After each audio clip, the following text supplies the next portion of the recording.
हमारे ब्रज के भक्त हुए कृष्णदास, नित्य ठाकुर जी को माला पहनाते थे अपने हाथ से। जब कथा में सुनकर के गए कि 12 वर्ष तक कोई नियम अपना लिया जाए और 12 वर्ष तक उसको बेनागा पूर्ण किया जाए, तो 12 वर्ष के बाद जिस देव को चाहोगे, जैसे चाहोगे वैसे उसका दर्शन हो सकता है। तो नित्य माला बनाते थे अपनी कुटिया में। उन्होंने एक ही सेवा अपना ली और नित्य माला बना करके नंद गांव में, नंद भवन में ऊपर जाकर के कन्हैया को अपने हाथ से पहनाते थे। और उनका भाव केवल इतना था, कन्हैया मैं ये नियम इसलिए अपना रहा हूं कि मैं चाहता हूं जिस दिन 12 वर्ष पूरे हों, 13वें वर्ष का पहला दिन प्रारंभ हो, उस दिन मैं ना आऊं, मेरा कन्हैया मेरे कुटिया पे आए, मैं वही माला पहनाऊंगा। मेरा बस यही नियम है। नित्य ठाकुर जी को माला पहनाते और माला पहनाने के बाद में कन्हैया के कान में बोलते, लाला 2 साल हो गए।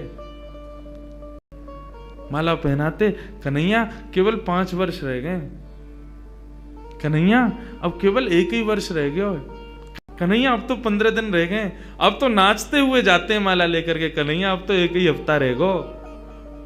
रोज माला पहना में, गर्मी पड़े, सर्दी हो, वर्षा हो, खांसी हो, जुकाम हो, बुखार हो, नहीं छोड़ते थे अपना नियम।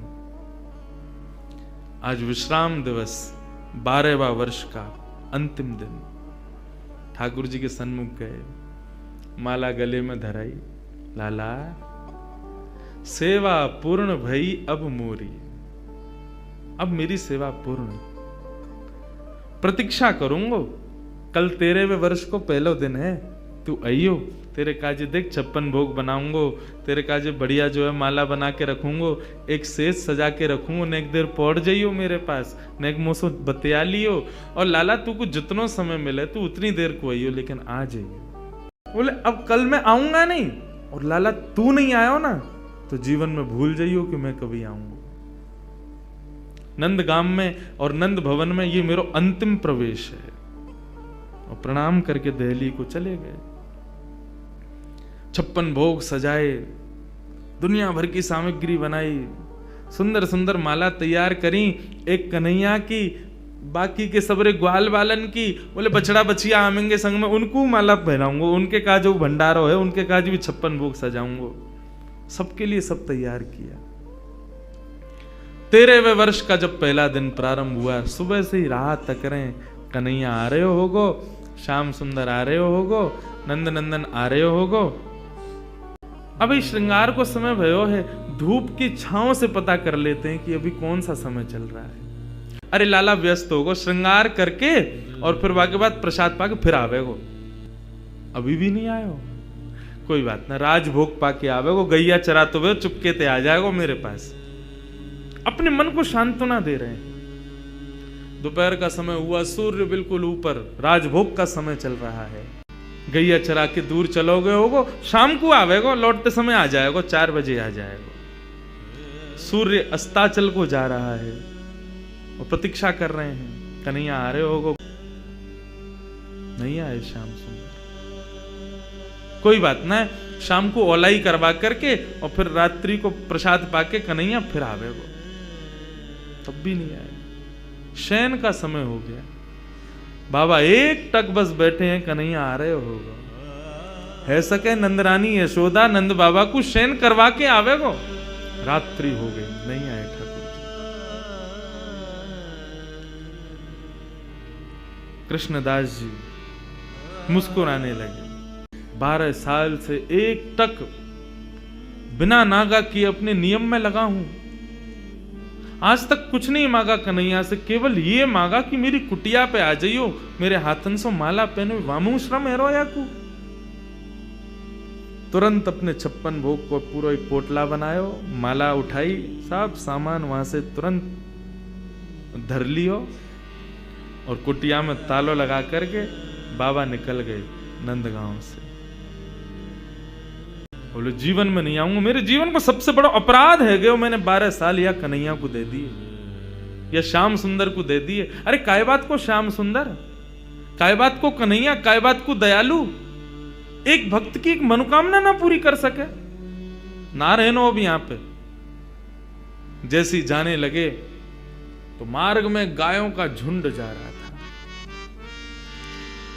जैसे उस झुंड में प्रवेश करने लगे, सोचते हुए जा रहे हैं, कुछ विचार नहीं हो रहा है। जैसे भीतर प्रवेश करने लगे, इतने में ही एक ग्वारिया आया, ग्वारिया ने आकर के हाथ पकड़ो, बाबा बाबा बाबा गैया चढ़ जाएंगी ऊपर। पीछे मुड़ करके देखो तो नन्नो सो एक बालक, ऊंची धोती पहनी, सिर पर स्वाफा पहनो भयो है। बाबा गैया चढ़ जाएंगी, अभी मत जाओ, गैयान को जान दो पहले। बाबा बोले कौन की गैया है ये? बोले नंद बाबा की गैया हैं। कितनी गैया और हैं? बोले अभी बाबा बहुत हैं। कितना समय लगेगा? बोले बाबा अभी समय लगेगा, इन्हें सबन ने जान दो, फिर तुम चले जाइयो, तब तक यहां बैठ जाओ, आ जाओ, नेक मोते बतिया लो। बाबा बैठ गए, पूछने लगे कहां से हो, क्या हो, कैसे, कहा, सब बात चलन लगी। बोले वो सब बाद में बताऊंगा, बाबा ये बताओ या में तो देसी घी की सुगंध आ रही है, या मैं कहा धरो भीतर। बोले अब कहा बताऊं तो को, ये छलिया माखन चोर ऊपर बैठो का कपटी एक नंबर को, या के काजे 56 भोग बनायो, आयो नहीं, जा रहा हूं छोड़ छाड़ के। बाबा तो फिर या को का करोगे? बोले आप का करूंगा, नेक दूर जाके मैं खा लूंगा। बोले नेक दूर जाके का खाओ, यहीं खा लो, नेक नेक मुंह को दे दियो। बाबा बोले हाँ ठीक है भाई, चल यहीं खा लें। पोटली खोल करके सब निकाल के सामग्री, और बाबा ने खाई, ले तू भी ले ले। बाबा मेरे हाथन में गोबर लग रहा है, गंदे हरे, धोबे जानो पड़ेगो, कहां ते जल लाऊंगो, तो कैसे होगी? बोले आप खवाए दो ना अपने हाथ से। बाबा बोले अच्छा, ऐसे ही तेरो स्वामी, ऐसी सबरे गांव के बहु सेवा करवावे, तुम सेवा करवा लो। जान भी प्रेम ते ना दे रहे मुंह को, अब वो अपनी सेवा करवावे गो, पूरा गांव ही 100 है। बाबा एक स्वयं पामे, और प्रभा सेवा ग्वारिया को पवा में, फिर स्वयं पामे, फिर ग्वारिया को पवा में। तो बाबा ने जैसी ग्वारिया को देखो, नेत्र लाल पड़ गए, नेत्रों से अश्रुधार बह रही है। बोले अब रोका ही को रोए? बोले मैं यहाँ हमारे रो रहा हूं बाबा, तुमने आज माला ना धराई मुंह को। बाबा ने कही कौन है तुम?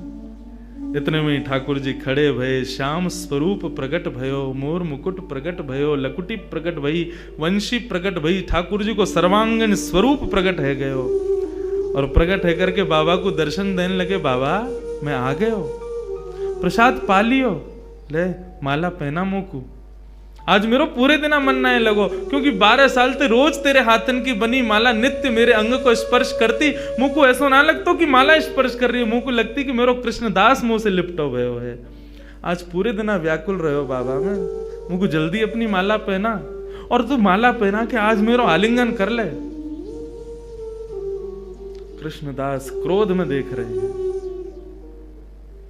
नहीं पहनाऊंगा, आज नहीं पहनाऊंगा, आज ये माला किसी और के गले में जाएगी। ठाकुर जी बोले कौन के गले में?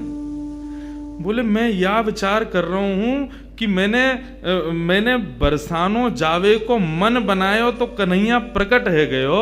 यदि ये माला जाकर के किशोरी जी को ही धरा दूंगो, और वहीं जाकर के उनके चरणन में ही रहूंगो, जहां जावे की इच्छा मात्र से कन्हैया प्रकट है गयो। यदि वहीं निवास करूंगो तो कन्हैया तो रोज आवेगो। ठाकुर जी हाथ पकड़े, पांव पकड़े। कृष्णदास बोले अब ना रुकूंगा, अब तो किशोरी जी के चरणन में ही जाके रुकूंगा। सीधे दौड़े, पीछे पीछे ठाकुर जी दौड़ रहे, अरे बाबा रुक जा, अरे नेक रुक जा, मेरी सुन तो ले। बोले जो कहनी है मां अदालत में आके पेशी करियो, अब तो मैं वहीं रहूंगा। दौड़ करके गए, और जाकर के सबसे पहले अपना नाम बदलो, अब ते मैं राधा दास। किशोरी जी के चरणन में जाकर के माला धरा दी, और जैसे ही प्रणाम करके किशोरी जी को देखो है, तो वही किशोरी जी में श्याम सुंदर, वही श्याम सुंदर में किशोरी जी, ऐसा भाव उनके सामने प्रकट है गयो। कहने को अभिप्राय भागवत भी इस बात को स्वीकार करे कि तस्य भाव प्रभावेण विरहोस्मान न संस्पृशेत। यदि किशोरी जी की शरण ले ली जाए तो ये श्याम सुंदर कभी कोई को विरह ना दे सके।